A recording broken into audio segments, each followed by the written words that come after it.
I'm Michelle, And I am Isaiah. and we welcome you to Shifting Veils. If you like the unexplained, possibly paranormal, and always strange, stick around a while as we explore the possibilities of what is beyond our natural senses. And tonight we will be talking about three haunted hospitals, three specific ones. The Lindley Hospital, located in an unsuspecting community in southwestern Oklahoma, was built in 1937. Before it was known for being one of the most haunted locations in the area, it was known for being the birthplace of the multi-award winning film director and famed actor Ron Howard. 20 years, yeah, 20 years after construction and 3 years after Ron Howard was born. Sorry, I got distracted. I started thinking about him in Happy Days. That was just a really long time ago. I And was not these thinking that was more than 20 years ago. these aren't so happy days we're talking No, about right here. no, no. So, 20 years after construction and 3 years after Ron Howard was born, this single story brick building would be destroyed by a fire. I'm sorry. I'm still geeking out about it. Firemen evacuated 25 patients, including many children, before starting their fight on the fast spreading flames. Unfortunately, some patients remained trapped in the building and were burned to death.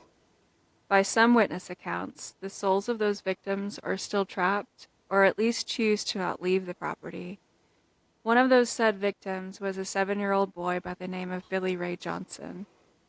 Billy had been admitted for a tonsillectomy.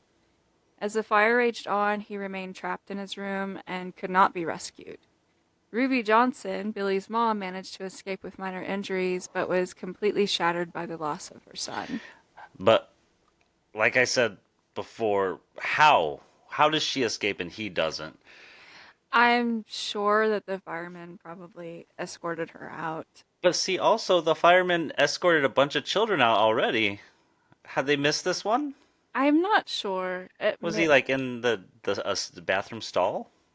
It could have been due to the progression of the fire and the Mm, location of his room. I mean, it's, I guess. I It's a don't one-story know. building, you said, right? It is a one-story building, yeah. Hmm. Yeah. Okay. There was a basement, but there were no second stories. It was just the ground floor, basically. Okay. No second story. It's been suggested that Billy's small shadowy figure can be seen darting down halls accompanied by a child's voice calling for his mother. Um, Stories circulate about visitors seeing his burnt body in a hospital bed or smelling a distinctive fire and smoke odor lingering in the air. Another story is that of a nurse who reportedly hung herself in room 13 after discovering her lover, one of the doctors, was having an affair. Visitors claim to have witnessed her apparition hanging from the ceiling, and they have heard heart-wrenching sobs echoing through the hallways. The tale of a scorned lover, or perhaps regret and sadness for the action of taking her own life. The Lindley Hospital is known as one of the most haunted places in southwestern Oklahoma. Chilling tales of phantom doctors and patients, spectral footsteps, and disembodied voices at that location are still whispered throughout the tight-knit community even today. Yeah, and I feel like it's almost like, what's the word? It's room 13. Like 13's like known as a bad luck number and everything. Kinda is. Yeah, it is.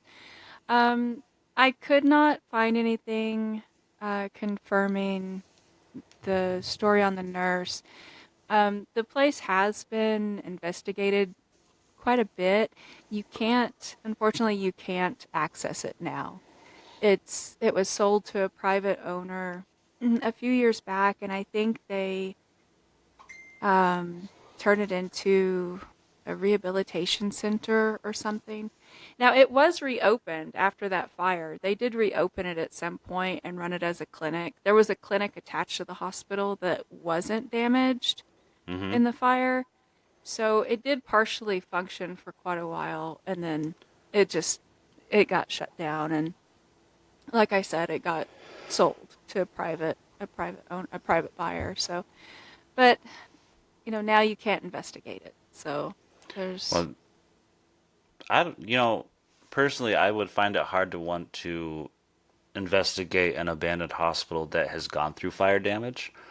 yeah. Granted, it's a single floor building, like even there's a basement, so I'd be afraid of there being bad flooring Yeah, a because of cave fire in. damage and stuff. Yeah. Yeah. I do want to say though, I did locate some photographs of the property. Hmm. Um, I know I have one of it from whenever it it was in the paper, whenever it burned, but I do believe I have access to some photographs of it before it got sold. So I do think, and we're going to include that with us, so you guys can look at these photographs if you want to. Um, so I do believe I have some photographs of it while it was being investigated. Yeah, we'll be posting links in the description of this episode. Yeah. Okay. Well, so do you? I'm trying to refrain from those questions, but so there's a new investor in the building. I would wonder what they're going to make out of it. If it's going to just become if they're going to restructure it and make it into another clinic, or if it's going to become something else. Because we've seen a lot of hospitals become something else, and that's where we're going with this next hospital after this. They turned it into a rehabilitation center, but I'm not sure what type of rehabilitation it is. It's not physical therapy. I know that much. But I really don't know. It's Interesting. some type of private practice, I'm thinking, that for all the information I could gather on it. Okay. Well, our second hospital is Sioux San Hospital in Rapid City, South Dakota. It's had a bit of a rough past. It's somewhere I went for medical appointments when I was a kid still. And I've had my experiences there as well because being a sick kid, they were open 24/7. They'd still have 24/7 waiting, and you'd be able to go in and go see them. And this is a hospital specifically for Native peoples. Sioux San Hospital was built in 1898 as a boarding school for Native American children. So it was one of those residential schools, and I'm not 100%, but it's very possible that my grandmother was actually one of the kids for this residential school before it closed out. It's residential school, so it was Native children were taken there to learn to read and write and learn English culture. At the time, it was called the Rapid City Indian School or School of the Hills due to proximity to the Black Hills, which Black Hills are beautiful if you've never seen them. They are beautiful. I have seen them. I have Good. driven through there. Met a really nice guy there whenever I had a blowout on my car. So yeah, Oh, oh, good. really nice. I got warned. I don't know. I was told that I was just like I don't know. I don't remember what highway it was. It was one of those long, It's probably you know, 90, 94. nothing there, Yeah, and I got warned, and I actually I had a really nice guy come across me with a blowout, and he helped me out. So yeah, I have nothing bad to say about the Black Hills. And it that's was good. absolutely stunning while I stood there and he put a tire on my car. So I've got plenty to say about the Black Hills, but that's a whole different story. So children within the school were mistreated and neglected, and rumors were that they were beaten to death and buried there on the grounds. Uh, you know, typical residential school stuff. yeah. The school was closed in 1933 and it stayed dormant until 1939 when it was opened back up as a sanitarium to battle the outbreak of tuberculosis within the native community there. Yeah. And thanks to no cure for TB at the time, patients were treated with experimental surgeries and treatments. I mean, there was a lot of different surgeries and treatments that they were doing that like had nothing to do with trying to treat tuberculosis. Like I'm sure. there I'm was sure. like muscles out of legs getting taken out of their legs and stuff like that. Mm. It's just it was experimental, all right. I'm There's a not lot of surprised. I'm really yeah. not. No, you shouldn't be. I mean, you know well enough, I think, about sanitariums in the first place. Oh, So, yeah. there's a lot of suffering and a large number of deaths due to these. And if it wasn't the experimental treatment of TB that ended lives, it was themselves that did. They committed suicide because they didn't want to be there anymore. Um, who could blame them? Blame them. I mean, it's got to be maddening. Um, yeah, I don't know. I can't imagine.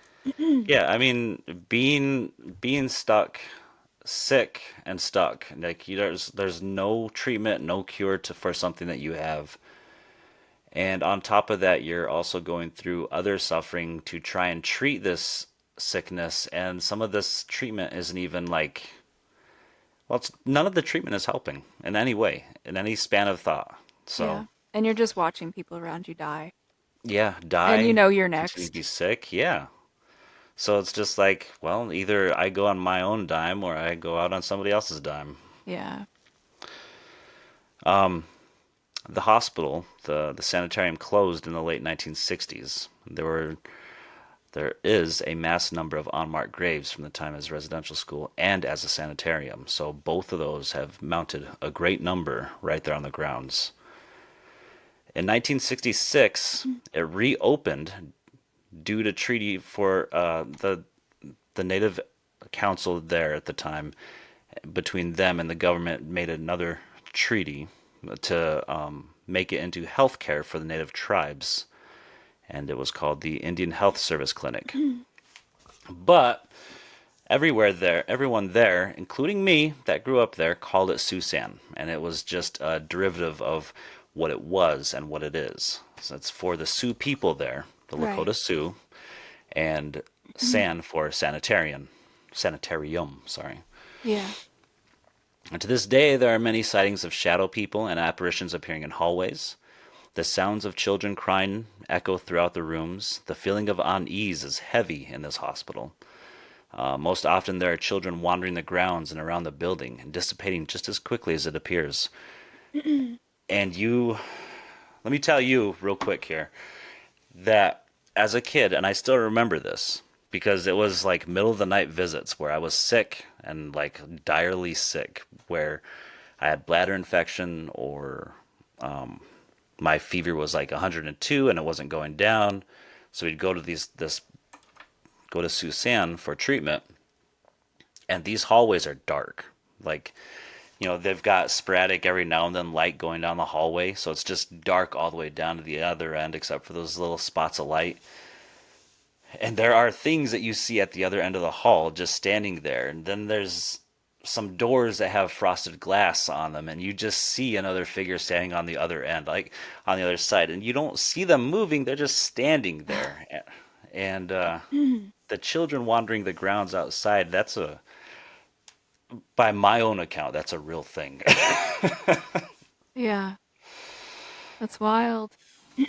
How how big is this campus? Like how big is this It's hospital three campus? three stories. I don't know about footage, but it is 3 stories and a basement. It's got like an elevator in it. It's a big hospital. Yeah, Hmm. it's a scary one. Then, from what I remember, is the third floor has the most activity on it, aside from the outside grounds. Do you know if there was something in particular that was done on the third floor, like a particular ward or I I want to say that's where most of the experiments happened. okay. Okay. Hmm. Because if I remember right, a lot of the waiting rooms, this is my from my memory. A lot of the waiting rooms are down on the first floor. A lot of the like testing rooms are on the first floor, where you wait for the doctors and where they're like getting blood withdrawals and stuff like that. But when you go up a floor and to the second, third floor, that's where they start doing like the more heavier testing for the bigger illnesses and sicknesses. When When was the last time that you've been there? Like, do you know anybody that works there or still goes there? I don't know anybody that. I mean, my grandmother before she moved out here in 2009. My grandmother moved out here about 2009, and she was talking about having to go back and visit Sioux San for her medications and stuff. So it was still up and running, and my grandmother was still going there not that long ago. I'm just curious, people that are going today, um, Oh, how if they're gonna say, if they experience this stuff, and especially people that work there, hmm you know. no, I don't personally know anybody that works there, but I my whole family used to attend Sioux San for medical treatment, so the experiences that I can tell you are probably the same experiences that they'll say themselves too. I'm sure it's kind of neat to when you have a place like this and it's widely known to have such activity. um it's neat to hear other people's accounts and um sometimes be able to line them up with one hmm another. They're just Yeah. shared experiences. um and it is interesting to me. Yeah, So I was no, you're just not wrong curious. at all. So the third hospital that I'm going to tell you about is Kempton Park Hospital. In December of 1996, the doors of Kempton Park Hospital, located east of Johannesburg, South Africa, were closed. Kempton Park Hospital was the largest facility of its kind in the region at 350 beds. The manner in which the facility was handled upon closure is just as mysterious as the paranormal experiences visitors to the location have had. The doors seem to have just been shut, locked, and the building walked away from with never a second glance. Just like literally just abandoned. Just literally abandoned. Wow. Nobody, it was like nobody. Employees, patients, nothing. Just one day, nothing. And it was actually the day after Christmas in 1996. So December 26th, this place just closes up. Well, everybody had somewhere to go. Yeah. Um, Medical records and confidential documents can be found littering the floors, many of which tell of the mismanagement, corruption, and underqualified staff. One such staff member was an Andre Esterhazen. Dr. Esterhazen had his own practice and came highly recommended. He was so confident in his abilities and expertise that he appointed himself head of pediatrics. Though he had had a lot of support from his colleagues, it would turn out that he was not who he seemed to be. Some parents and caregivers came forward with concerns regarding his care of their children because many suffered complications.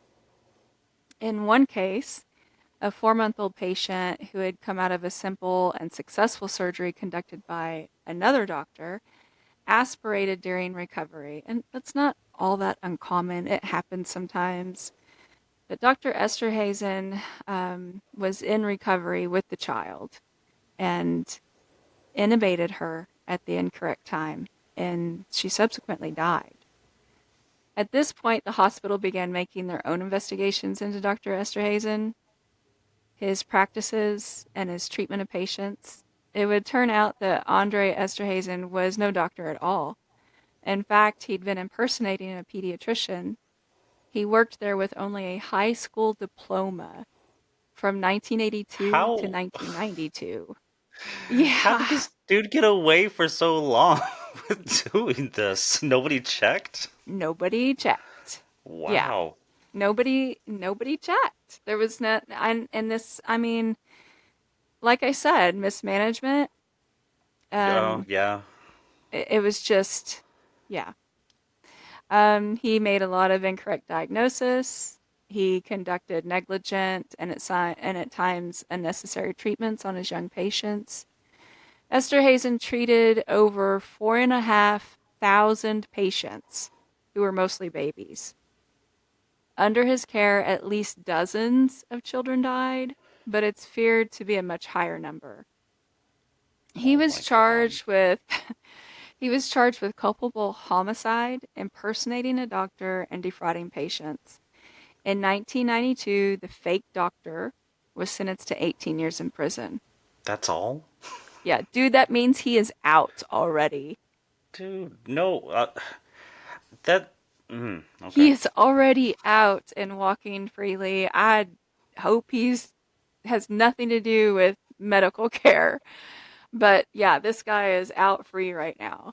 Um, he hardly, yeah, paid for his crimes. That's hardly justice for the crimes he committed. Hardly. Hardly. Um, Today, the halls of Kempton Park Hospital ring empty of human life, but are said to now be filled with chilling sensations like being watched, odd noises, and shadows passing into the darkened corners. Bloodied equipment in various rooms and jars filled with rotting organs still remain in the labs. Wow.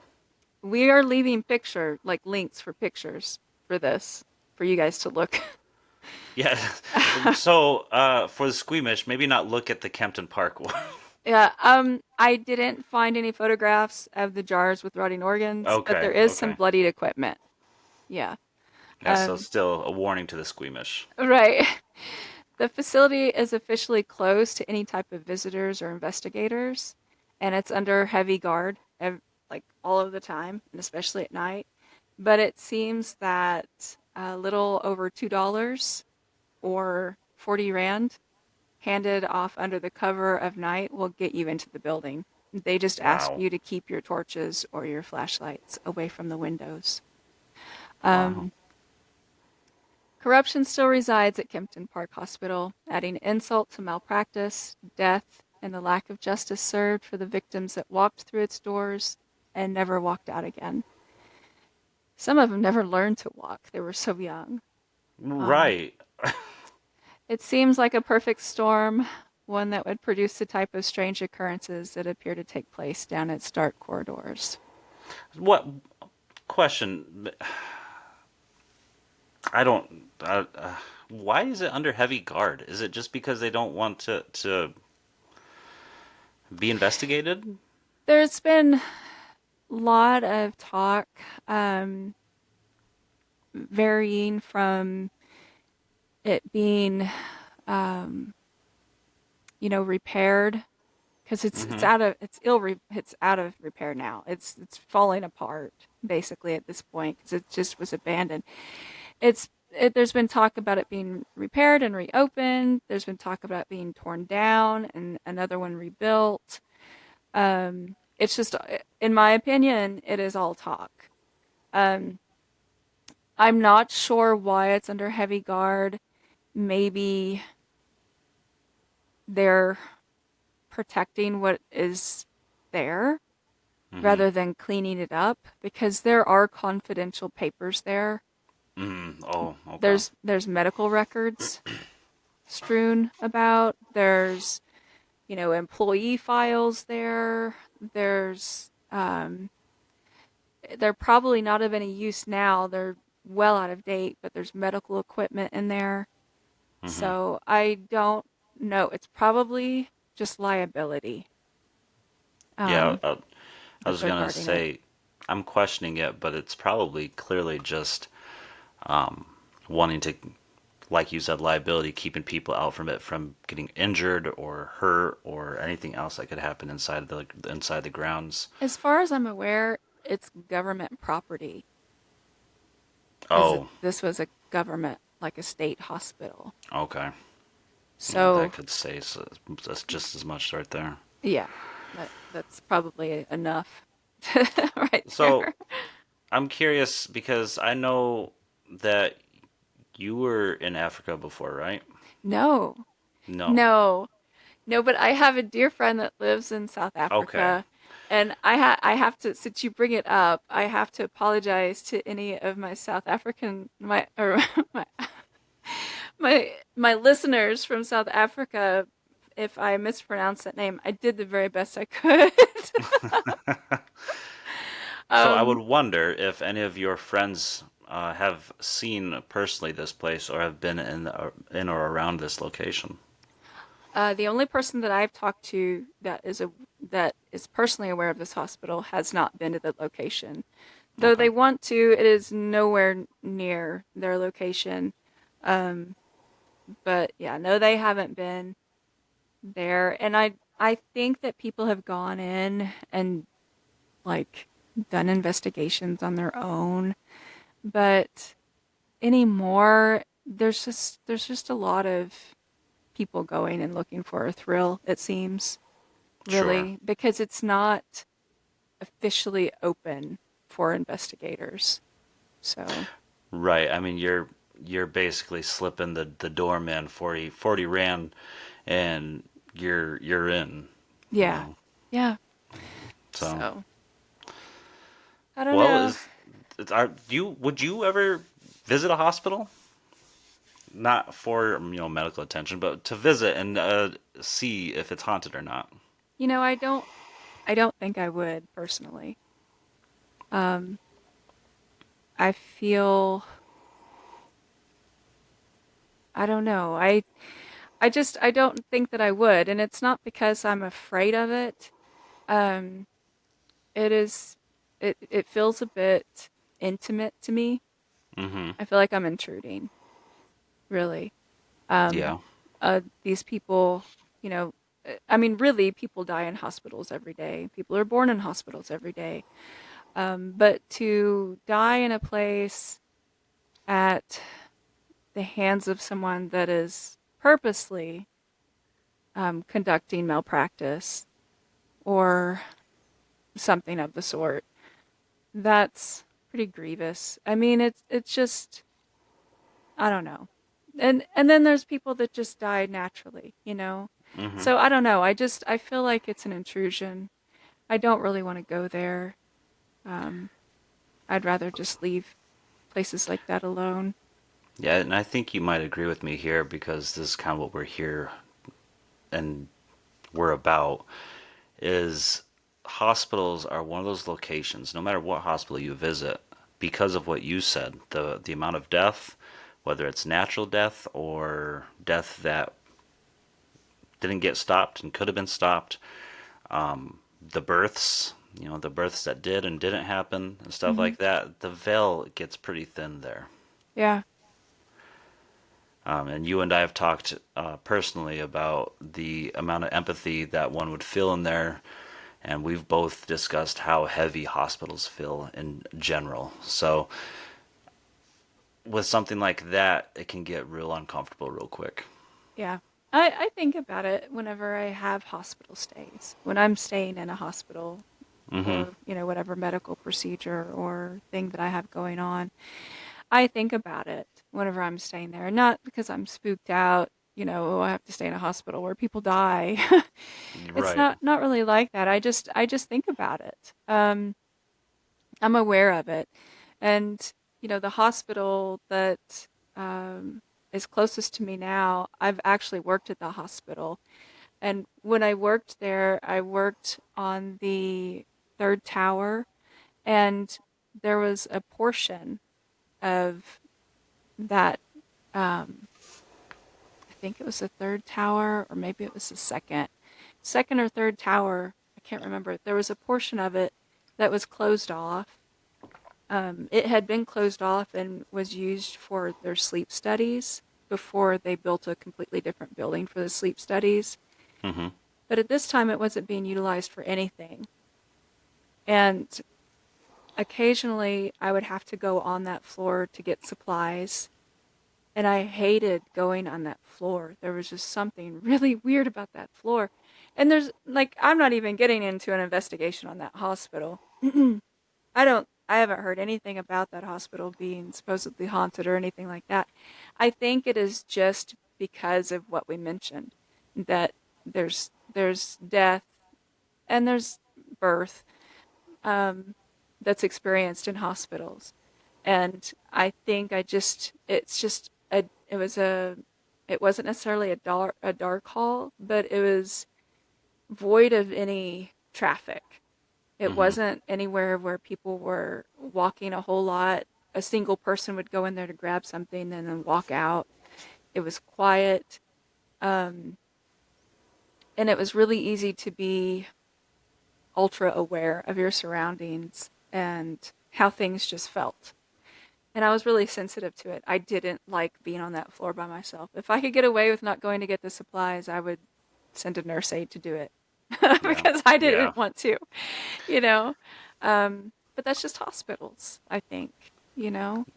Yeah. Um, I I don't. think I think if you have any type of empathy at all or are sensitive to other people or your environment, um, hospitals just tend to be a sensitive area.